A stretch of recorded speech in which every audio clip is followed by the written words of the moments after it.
Your podcast is a powerful tool that serves your audience and your business. But how do you manage it all, bring in new listeners, and convert those listeners into customers? That's what this show is all about. Welcome to Podcasting for Educators. I'm Sarah Whitaker, classroom teacher turned podcast manager, and I'm here to help you get the most out of your show, all while making an impact on other educators. Hey, and welcome back to another episode of Podcasting for Educators.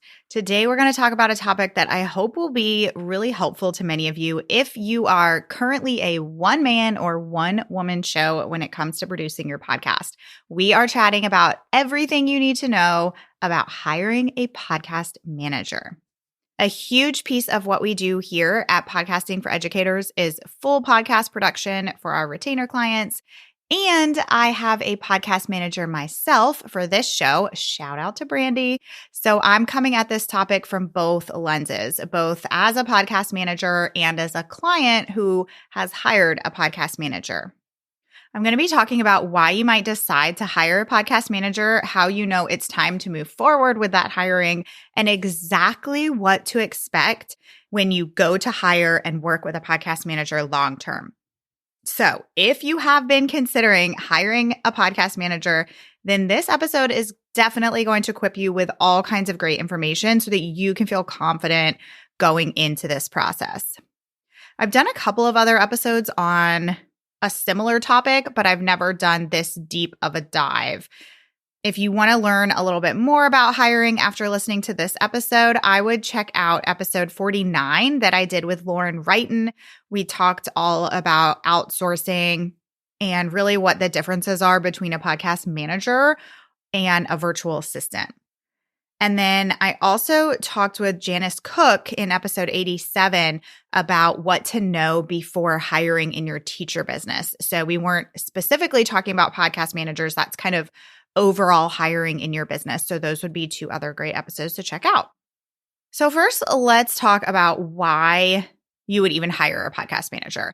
I think the obvious reason that you'd want to hire one is to save you time. If you're doing all of your podcast production, you know what a huge time commitment it is. Hiring a podcast manager gets you hours back each week, which you can then take and either turn that time into white space in your schedule or into more needle-moving tasks. It also will really allow you to focus a bit more on the actual content of your episodes and the strategy that you're putting into your show. When you hire a podcast manager, you are hiring someone who is specialized in this service. This is what they do, and so they are going to have all of the skills that they need coming into it. You are not going to have to do any kind of training with them. Most likely, they will know more than you do about podcasting, and depending on how experienced they are, can not only offer the services, but also strategy. Let's look at how to know when it's time to hire a podcast manager. Number one would be that you have a budget for it, and we're going to talk more specifically about pricing in just a minute, but I do want to note that if budget is what has been holding you back from hiring, which is the case for a lot of people, just know that you could do kind of like a gradual release where maybe you're just going to hire an editor at first, and then you'll add on your show notes, and then you'll add on your graphics, and you can kind of gradually build this over time. It doesn't have to be an all or nothing. It's also probably time to hire if you know that you're going to stick with podcasting for a long time. Like you are in it, you know that you have years ahead of you. You're not planning on stopping anytime soon. You're really committed to this process. And I think most people who are considering hiring fall into two groups. Either you're just starting out, you haven't even launched yet, and you know from the very beginning that you're not going to have time to do all of these things by yourself, or you don't even know how to do them and you have zero desire to learn. You just want to be the one recording. You want to get those episodes out there, but you do not want to learn how to do it. You want to just, you know that you're going to outsource it from the beginning. Or maybe you're somebody who has already launched your podcast. You've been doing it by yourself for months or years, and you're ready to kind of take that leap, get those hours back every week, put them towards other things, and you're really ready to hire. Okay, so let's break down what to expect when you hire a podcast manager. And I do just want to touch on some differences here between different roles that you could potentially hire. I mentioned a minute ago a virtual assistant or a VA. I've mentioned a podcast editor and I've mentioned a podcast manager. So I've kind of like thrown out these different terms. They are not the same. A virtual assistant is somebody who can do a bunch of different things in your business. And in most situations, somebody who calls themselves a virtual assistant is not going to have the specialized skills for podcast management. So you might have to do some kind of training if you're planning on turning your VA into your podcast manager. Then there's a podcast editor. A podcast editor does just that. They edit. Huge piece of your podcast production, of course, but a podcast editor is editing your audio. They are not doing your show notes. They're not doing graphics. They're not doing strategy. They're not doing scheduling in most cases. It is you sending them the audio, them editing, and them sending you the final MP3 file, and you're doing the other things. Okay. And then there's a podcast manager. And really what that term means is in most cases, usually podcast managers will have several different packages, but these packages are usually more than only editing. So they're editing, they're writing the show notes, they are uploading it to your host, scheduling it to your host, maybe putting ads into your episodes, creating promotional graphics, tracking your stats. Like there's so much more that goes into podcast services than only podcast editing. So I just want to differentiate that there. If you're hiring somebody who's doing more than editing, you're hiring a podcast manager, not a podcast editor. When it comes to pricing, the price range of service providers are definitely going to vary, with the greatest factor being experience. There are lots of podcast managers out there who are just starting out who are going to charge a lot less than somebody who has more experience. And there's a match out there for everyone. Some people like to work with beginners because it meets their budget, and maybe you already have a strong grasp on podcasting, and so you're okay with hiring a beginner. While others may have a larger budget and they really want someone who knows what they are doing to come in and really take over and have that experience under their belt. I would say to be hesitant of anyone who charges a lot less than other prices that you are seeing. So when you go out to look for a podcast manager, you might be shopping around a little bit, looking at people's websites, checking out pricing. And if you see somebody whose pricing is like drastically lower than other prices that you are seeing, that would be a bit of a red flag. I see this a lot with podcast managers who are just starting out to get their first one or two clients. They'll price themselves super low. And then once they land that first or second client, they start the work and they realize right away, oh my gosh, I cannot do all of this work for this little pay. And then they're going to end up needing to increase their prices very quickly. So what I'm trying to say here is if it seems like it's this crazy good low price, good, quote unquote good, but this really low price for all of this work and they seem great, well, that's great, but you can expect a price increase to probably happen very soon. Another thing to note with pricing is that you can expect most podcast managers to have a package pricing versus hourly pricing. So they'll have a package and they'll say, these are the services that are included. Maybe that's editing, show notes, 2 graphics, scheduling, monthly stats update, and then there will be a flat rate for that versus hourly. And usually within these packages, when the podcast manager is building these packages and when they're having these conversations with you, there will be an average episode length attached to that package. So, if you're putting out 10-minute episodes, then your pricing is probably going to look different than if they had a client who has hour-long episodes. If you're looking at kind of that really common package of like full production, meaning editing, show notes, writing an episode description within the host, uploading and scheduling, creating some kind of promotional graphics, putting all of the show notes on your website, actually structuring it, formatting it on your website, and updating monthly stats, depending on the podcast manager's experience, I have seen those packages range anywhere from like $500 up to, $3,000 plus. So it really does depend on experience level, and just know that you're probably going to see a variety of prices. Let's go through the process of beginning your work with a podcast manager. So I'm going to kind of walk you through what you could expect when you decide, okay, I'm ready to hire a podcast manager. I'm ready to meet with a couple of people and decide who the best fit is for me.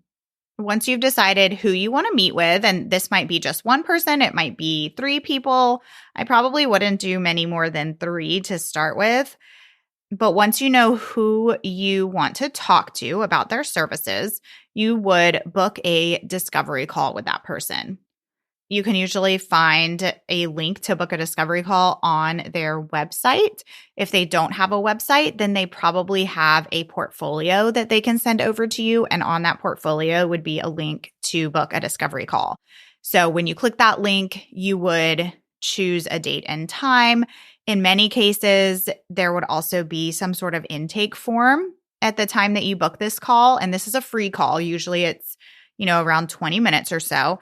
I know I have an intake form that I have included with my discovery call booking so that the potential client fills out this form to let me know what kind of services they're looking for. I like to make my prices very transparent. I look for this when I'm hiring as well. At minimum, I like to see people have starting at prices. Like for me, I have a set price for podcast launches. And then monthly packages will vary. I have 3 base packages, and then we kind of tweak those to the client's specific needs. But I know for me, when I'm hiring, I want to see those prices, or at least a general range of those prices, because I don't want to waste anybody's time. I don't want to waste my time. I don't want to waste their time getting on a call with someone who is completely out of your price range. So if you are interested in meeting with somebody and their prices are not listed, don't be afraid to ask them. Send them a quick message and ask for a general range of pricing so that you can make sure that it's even worth getting on a call. Then you'll book the call, and then on this actual discovery call, the potential podcast manager really should be the one leading this call. For example, I usually ask on my discovery calls, I ask the client, like, why are you deciding to start a podcast now? Or if they've already had a podcast for some time, why are you deciding to outsource your podcast production now? And I like to go over every single detail of what they're looking for their services, because my goal is to be able to make a proposal that matches exactly what they're looking for. And so I need all of those details about what they want. So same for you going into this discovery call. If you haven't yet started your podcast, make sure that you have an idea of like how long you want your episodes to be, if they're going to be solo or guest episodes, and what kind of services you want. Sometimes I'll get on a call with people and they'll say, I'm not totally sure what I need. Like maybe they want guest management, maybe they don't, maybe they want graphics, maybe they don't, but they know that they want editing and show notes. So in that case, I let them know, hey, after this call, I'll create 3 packages for you so that you have some options. But really on this call, you want to give your potential podcast manager as many details as possible so that they can create that accurate proposal that reflects your needs. I also recommend that you have questions prepared for your discovery call.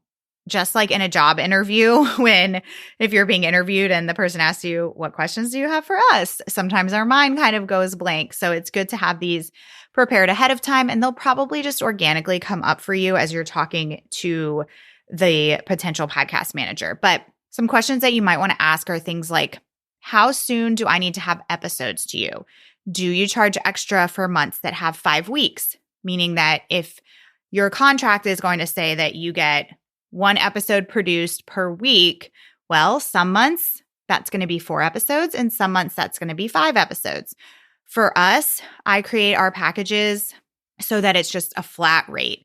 All of our packages include weekly podcast episodes, regardless of if that ends up being 4 episodes or 5 episodes. You might want to ask, if they're going to help you with any kind of planning with the podcast. And if not, is that something that could be added to the package? How will you have ongoing communication with them? How will you get your episodes to them? If you want to run ads, is that something that is included in the packages? And let them know what you're really looking for in a podcast manager. Are you looking to be totally hands off? Or are you looking for someone to do a lot of planning with and have a lot of communication with? That's really good information for your podcast manager to have.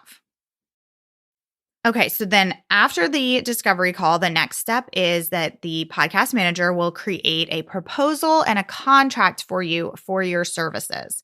Like I said before, on this proposal, they might give you one package option, or they might give you a few different options that you can choose from. Depending on what program they use to create their packages, their contract might be attached to the proposal so that when they send it to you, if you know that you for sure want to move forward, you can choose what package you want. You can sign the contract right then and there. Or they might send you the proposal. You say, okay, looks good to go. I want package B. And then they'll send over the contract separately. There will likely be an expiration date for the proposal. I usually see these set to like 1 week after it's sent or 2 weeks after it's sent. And so it really ensures that you make a decision in that time frame. And if you don't, then you risk the chance of the price increasing in the future. So when you get that proposal, take the time to look it over and don't be afraid to ask any kind of follow-up questions that you can think of. Then, once you've made your decision, obviously, if you want to hire them, let them know, yes, let's move forward. I'm so excited. But also, if you decide this isn't the right fit for you, or it's out of your budget, or you just didn't vibe, whatever, let them know that you're going with somebody else. Don't just ghost them. Send that email and say, thank you so much for your time. I really appreciated meeting with you. I've decided to go with someone else for podcast management services or something like that. All right. So you've done the discovery call, you've accepted the proposal, you've signed the contract. Then you guys will decide on a start date, and then you'll begin the onboarding process. You are the podcast manager's client. So they are onboarding you. So really, they are taking the reins here and letting you know what they need from you, what the process is going to look like. And you get to kind of sit back and just give them what they need. Here are some expectations during this onboarding process, and as well as just working together ongoing. Remember that a podcast manager, unless you're hiring them full time as your in-house podcast manager, they are a contractor, meaning that they're not an employee. So they will have their boundaries and expectations when it comes to working with clients. And these boundaries and expectations should be made clear to you before you begin your work together. And when I say expectations and boundaries, I mean things like it should be very clear when they need episodes from you. How far in advance do you need to give them episodes before they air? What kind of turnaround time do they need? And what does that submission process look like? As I said before, podcast managers are freelancers or contractors, whatever term you want to use. So they are going to have multiple clients. Again, unless you're paying them a full-time salary, which would be amazing. That means that they will need your episodes ahead of time to be able to plan for the time it takes to produce them and to have that flexibility in their schedule. Not only that, but getting your episodes recorded ahead of time is truly in the best interest of both parties. For me, I don't need all of my clients to be batched months in advance, but I do need them to be recorded at least 2 weeks before the episode airs, because that ensures that they are planning their content ahead of time. They're able to look at the big picture to see what's coming up in their business and determine how they can create episode content that fits that. Plus, we need some buffer room. You need time between when the client records and when the episode actually goes live in case there are any kind of audio issues or any other kind of issue. I can't tell you how many times I have received audio from a client and we go to edit it and we push play to edit and that audio is just awful and the client has no idea. So in those cases, if it's really bad, sometimes we have to, bring this to the client and say, hey, here's the situation. Do you want to re-record? And that takes a lot of back and forth and it takes time and it adds time to the schedule. And now we're off schedule and it kind of puts a wrench in things. But as long as we're ahead with that recording, then it allows for the space for that because it's going to happen at some point. You're going to have tech issues. It happens to all of us. But if you don't have that buffer room, then it's going to really put an urgency on things that could have been avoided. Like I said, I require our clients to give us episodes a minimum of 2 weeks before they air. I know other podcast managers who do a week before air date, and I know others who do 6 to 8 weeks before air date. I've even met with some who actually require their clients to have a whole quarter's worth of episode content to them at the beginning of the quarter. So this turnaround time is going to vary. So just definitely be sure to get clear on this with your podcast manager from the beginning. Like these are things that are good to know before you even sign that contract. Your podcast manager, after letting you know how soon they need episodes from you, they should also make clear what happens if you do send in an episode late. And this is where I'm going to kind of put my podcast manager hat on because as a podcast manager and as someone who knows and supports a lot of other podcast managers, I'm just going to be totally honest when I say that consistently getting your episodes in late to your podcast manager makes things so difficult. It throws off our schedules and it really kind of makes us feel like you don't value our boundaries. We care so much about your show and we always make sure that your episodes get pushed out on time. So we ask you to do the same. Don't wait until the day that it's due every single week because we all know what happens. Your kid will get sick or your power will go out and then your episode's going to be late.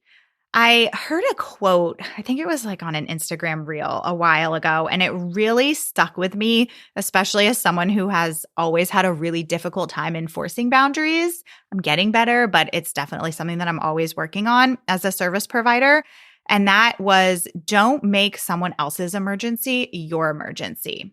And I am speaking on behalf of the podcast manager community when I say, don't make your emergencies your podcast manager's emergencies. Obviously, things happen. We are humans. And if you always get your episodes to your podcast manager on time, but you have this one time when you're really struggling to meet the deadline, I get it. And it's happened plenty of times with our clients. And I'm going to let you submit a little bit late because we're human. And I want to honor that. I've been in that situation myself.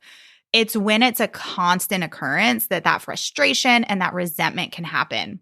Like I said, I'm in communication with a lot of podcast managers, and I can tell you that probably the number one reason that things don't work out between a podcast manager and a client is because the client is not respecting the podcast manager's boundaries.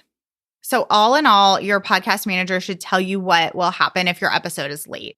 Most commonly, that is either going to be a late fee or they'll push the episode to the following week and you'll forfeit a week of episodes. Okay, other expectations that your podcast manager should make you aware of. They should let you know what the production process is going to look like.